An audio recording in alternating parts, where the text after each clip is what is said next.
Yes. Okay.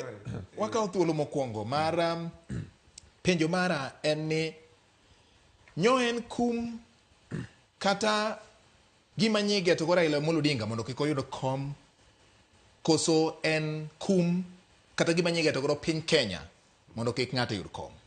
Gik moko ariyogi nyaka opoggi. Koso nye en kum ne jatend piny William Ruto kaluwore kod samoro kit tudruok mare mosebedo godo gi pinje mamoko kata jotend pinje mamoko. Wan e ratil. Waketo ne weche gi ratil Okang'o machiegni. Erokamano mokwongo aduoko ne jo erokamano ahinya kuom luwo weche matimore sani e Ramogi, kendo aduoko ni osgono bende kuom rwakwa mondo wawach wechegi. An kipenja George nokawo okang' mamalo ahinya ne Raila Amolo Odinga mondo yiedhre oko monyisre mowacho ni en odhi laro kom mar AUC. Nowuok mana kende owuon, onge ng'ama nochune, to wacho ni en kako pimo to neno koromo mondo dhi obed chairman mar AUC. Aduoko ne Raila Amolo Odinga erokamano nikech mano en dwaro ng'ama nigi mijing'o kendo gi teko mar wuok oko. Ji mang'eny ok wuok oko. Namba 2, aduoko ne erokamano sirkal mar Kenya. Nikech kane Raila Amolo Odinga wuok oko, koro nobedo candidate mar Kenya. Tok mana Kenya kendo dhi obedo candidate mar East Africa. Kendo aduoko ne jogo bedo kamano. Lakini nitiere gik moko 4 mane timore AUC manyaka wawach. Marati. Yes. Mokwongo jo-Kisungu luongo ni diplomatic engagement. Ere kaka piny Kenya ne luwo wechegi gi oganda mamoko, pinje mamoko. Ineno ECOWAS, SADC, EAC. Ere diplomatic engagement marwa ne romo nade. Namba 2, wan gi luongo ni strategic alliance.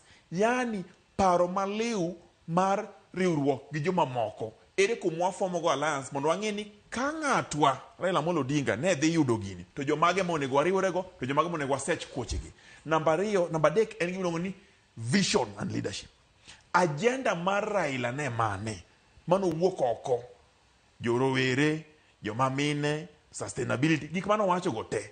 Then mogik iluongo ni geopolitical influence. Nitiere joma super power, European Union, ang'o ma bende nigi interest. Ere kaka ne wa engage gi. Koro an kipenja ni ng'ama ni kumo. Ok en kum. Ne watemo kaka wanyalo to kanye ma warime. Raila Amolo Odinga an nawuoyo kode. En e spirit mamalo mapok na yudo. Kendo no wacho ni onge gimolal. Wa joloch wate. No wacho ni en noloe. Kumane joge otemo, ogike, mane kumane wagike. To kadhi mbele, to nitiere gik mang'eny ma Raila Amolo Odinga nyalo timo. Koro an kipenja, onge ng'amo kum, onge ng'amo hinyore, onge ng'amo loyo, onge ng'amo lo, wano joloch wate. Nikech ere ng'ama ne wuok oko East Africa ka, mane wacho ni embende ni oromo ora dhi bedo AUC chair, ma Raila Amolo Odinga ne dhi piemgo. Raila Amolo Odinga nowuok mana kende.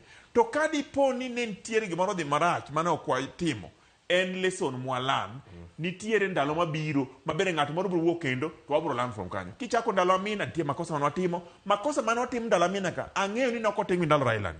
Mano tim ndalo Raila ni ok bi tim kendo ka nafas moro wuok kendo. Koro an aduoko na jogero kamano te, gimwalem na Raila Amolo Odinga, obed gi mijing'o no, obed gi teko no, nikech mbele ka bati. Anta nyisi adieri, madong ratil. Mbele ka gik mang'eny biro timore chakre dweni, biro timore. Professor